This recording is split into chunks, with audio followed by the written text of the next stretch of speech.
Vinicius va Mbappe eringanı uchun Ancelottini jamoadan haydashmoqchi.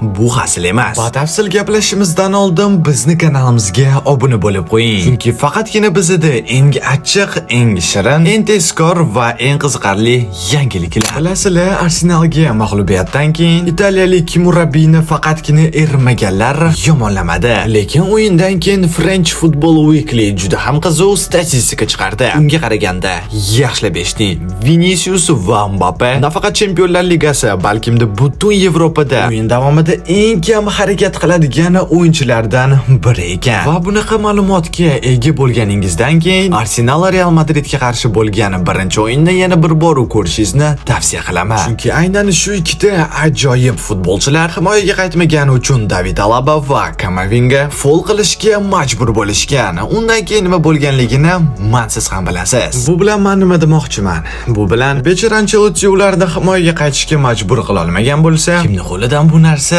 keladi? Hozirda jamoani yangi murabbiy bo'lish uchun bosh nomzodlar Xabi Alonso va Yurgen Klopp bo'lsa-da, Florentino Perez hammani hayratda qoldirib, eksperiment qilib ko'rmoqchi. Ammo bu haqida batafsil bizni Telegram kanalimizda bilib olsangiz bo'ladi. Futbol esa milliy gollar bilan masalaroq. O'zimizni milliy ta'mimiz milliy gollar.